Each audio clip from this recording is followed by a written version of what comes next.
Okay, so get this.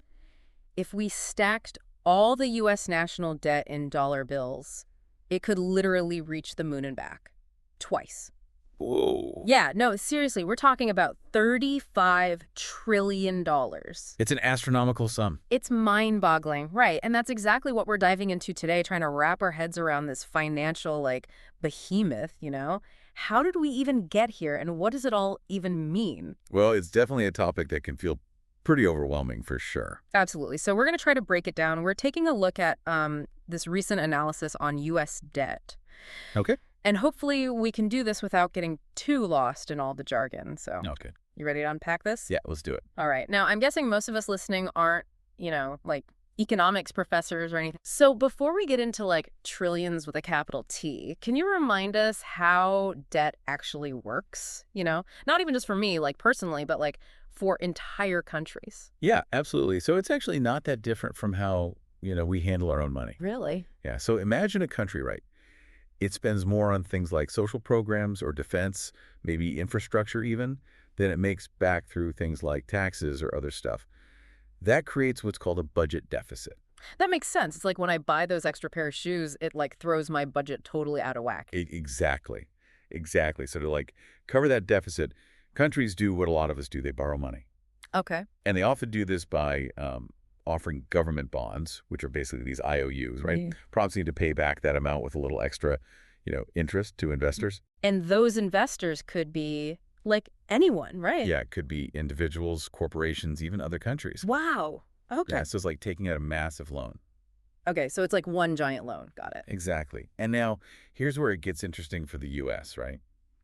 Since 2001, almost every year, we've had a budget deficit. So we've been spending more than we're making. Pretty much, yeah, consistently. And all those deficits, they just keep piling on top of each other year after year. Yeah. And that's how we end up with this insane $35 trillion debt. Yeah, and visually, it's pretty striking. I bet, yeah. The analysis actually has this chart showing the debt increasing over time. And let me tell you, it's kind of terrifying looking at that. And this is where rolling over debt comes into play. Yeah. Which adds another layer of complexity to it all. Right. Okay, wait, hold on. Rolling over debt.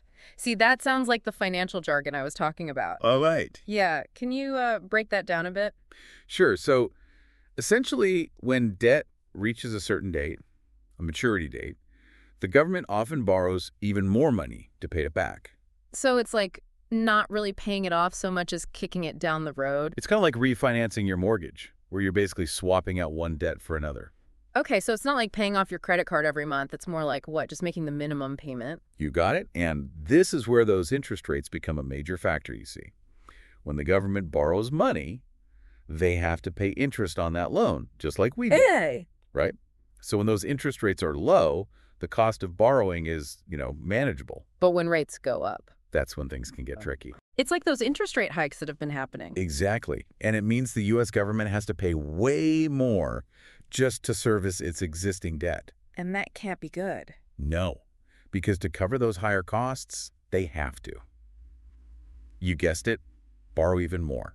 Leading to even bigger deficits in the future. Exactly. Economists call this a debt spiral. Okay, yeah, that sounds kind of ominous.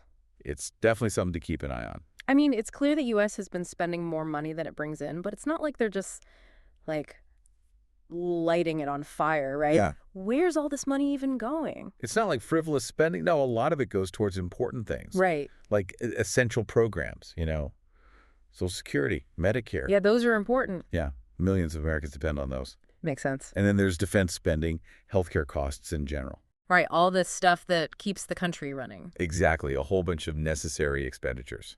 Okay, so if that's the spending side, what about the income side? Where does all that money come from in the first place? I mean, it's mostly taxes, right? Yeah, you're right. Taxes are a big chunk of the government's revenue. Okay. The majority of it actually comes from individual income tax. Right. And then there are the contributions to Social Security and Medicare. Okay, so we've got this whole flow of money in and out, and we're trying to make sure there's enough coming in to cover what's going out, Yeah. while still making sure we're taking care of these essential programs. It sounds like a pretty tough balancing act. It definitely is. And the challenge is that, well, no one really wants to pay higher taxes, right? True. And no one wants to see cuts to the programs they rely on. Of course not. It's a tough spot to be in. Yeah, no kidding. It's like politically you're stuck between a rock and a hard place. It really is. And this analysis from the Congressional Budget Office, Okay. they're actually projecting that the deficit will just keep growing Oh, if no. something doesn't change Over the next decade. over the next decade. Yeah. Wow. So, yeah, it's a big deal. So what can we even do? I mean, I keep hearing this thing about the U.S. just like printing more money to pay off its debt. Is that even possible? It feels like, I don't know, is there some secret money tree solution that we're missing out on here? The classic just print more money solution. Right. It's definitely an idea, and it's not totally without merit. Okay. Let me give you an example. Imagine a mortgage, but from the 1970s. Okay, hold on. I'm picturing like avocado green appliances and some shag carpeting. I'm with you so far. But what does that have to do with like inflation and stuff? Well, think about how much a dollar was worth back then. The source talks about this. Okay. A $24,000 house then would be a steal today. Right. That same house now could be like, what, $400,000? Exactly. But that $24,000 is still $24,000. The price of everything else went up. That's inflation, right? Exactly. Inflation makes money worth less over time. Right. I get it. So theoretically, a government could print more money, Okay. which doesn't erase the debt, but it makes it less of a burden because now the currency itself is worth less. Oh, I see. So you're basically paying back the same amount, but with like cheaper dollars? You got it. That's kind of sneaky, actually. It is but, and there's always a but. Yeah, I was just thinking that. There's got to be a catch. The biggest risk with, like, intentionally causing inflation is that it could get out of control.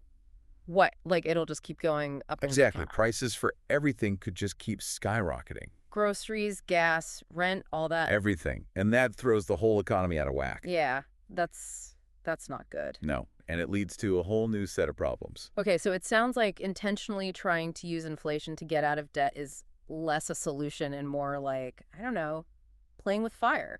It's a pretty accurate way to put it. Like you don't have enough inflation, the debt's still there, but if you have too much, then the whole economy goes haywire. That's a great way to think about it. It's a tightrope walk, for sure. Definitely. And this is where central banks like the Federal Reserve come in. Right. They have to manage interest rates and inflation really carefully. But try and keep everything stable. Exactly. It's a big job. It is, with huge consequences. Okay, so if just printing more money isn't a good long-term solution, what are we supposed to do? Like, what does this analysis suggest? Well, the analysis points to a couple of key things, like boosting productivity and, getting that deficit under control. So basically, like we were talking about earlier, spend less, make more. Pretty much, yeah. Yeah. Works for governments and for my own bank account, I guess. It's universal, right? Mm-hmm. And when we say increased productivity, we're talking about the economy growing, meaning more tax revenue, without having to raise rates or anything. Right. And with the deficit, it comes down to, well, making tough choices, looking at where we're spending and maybe even making changes to the tax code. I mean, that's always easier said than done, For sure. especially with how, I don't know, it seems like there's so much gridlock in politics these days. It's definitely a challenge. Like, no one can agree on anything. It can feel that way sometimes. But it sounds like there's no, like, quick fix here. It's just going to take a lot of, like, hard work and compromise. It's a long game, for sure. Definitely not a sprint, more like a marathon. Exactly. So what's interesting is that the analysis actually compares the U.S. to Australia. Okay. Because Australia recently managed to do something that I think a lot of countries, including the U.S., kind of dream about. They had a budget surplus. They did, which is pretty impressive. A surplus, like they had more money coming in than going out. Yeah. What's their secret? Did they find a magical money tree after all? I wish it was that simple. Right. Basically, they've kept their economy growing while also being careful about how much they spend. Which, again, sounds simple, but I'm sure it's way harder in practice. It's a delicate balance. But that's still pretty encouraging, right? I mean, it means that having a sustainable budget isn't impossible. It shows it can be done, yeah. But I imagine it's different for every country, right? Like, what works in Australia might not work here. Absolutely. You can't just copy and paste solutions like that. Right. It's not like doing your homework. You can't just cheat off someone else's paper. It's more about seeing what worked, understanding the challenges, and then figuring out how to apply those lessons in a different context. So, okay, we've thrown a lot of information out there. Where do we even go from here? Like for the average person who's, not an economist or a politician, but still wants to understand this whole debt thing, What's the key takeaway here? I'd say the biggest takeaway is that managing a national debt, it's a long process. Okay. It requires looking at the big picture, making responsible choices. Right. And thinking long term, not just about like the next year or two. It's Exactly. about making sure things are sustainable in the long run. Exactly. And that takes, well, a lot of courage to make those tough decisions. For sure. No one said it was going to be easy. Definitely not. Well, I've got to say, this deep dive has been really eye-opening. It seems like there's no simple solution here, but at least now I feel like we understand the problem a little better. And that's always the first step, right? Yeah. Absolutely. So for everyone listening, we want to hear from you. What do you think is the best way to tackle the U.S. debt? It's a complex issue that affects all of us, so let's keep the conversation going. Thanks for joining us for another deep dive, and we'll catch you next time.